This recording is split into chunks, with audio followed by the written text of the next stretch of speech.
Torej, jaz mislim, da je bolj tipično vprašanje, ali si mi želimo te robote, ali si ne želimo te robote. Ali si želimo, da bo nekdo namesto nas nosil smeti dol, ali si želimo, da bomo zjutraj, ko bomo vstali, ne rekli, da moramo iti spet za tekoči trak delati.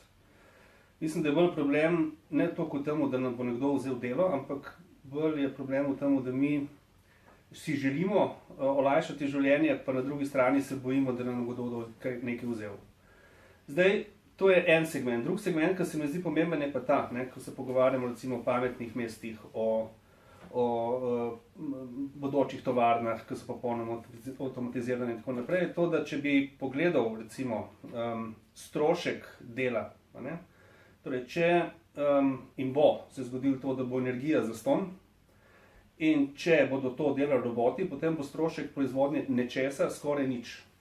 To pomeni, da kar naenkrat bomo v bistvu človeštvo kar naenkrat dobilo vsebine, torej nekaj, kar bo treba kupiti, kar bo zastonj.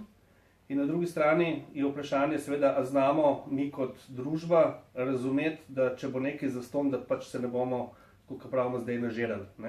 Torej, tisto, kar vidimo kot problem, je bolj v tem, da kar naenkrat bomo mogli razumeti, da živimo v simbiozi.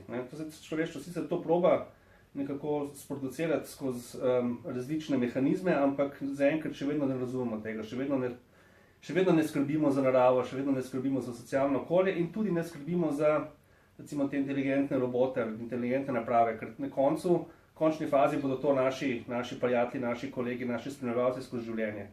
Tako da te segmente je fino pa dobro razumeti takrat, ko se pogovarjamo o tem, kaj ta prihodnost prinaša. Prvič se pravi, razumemo, da si to res želimo, drugič, da vemo, da se bodo zadeve pocenile in tretjič, da naše obnašanje, recimo kako bomo izkoriščali materialne dobrine, ki bodo prišle iz takih okolij, ne bodo povzročale, recimo tega, da bomo popolnoma onesnažili okolje in zemljo.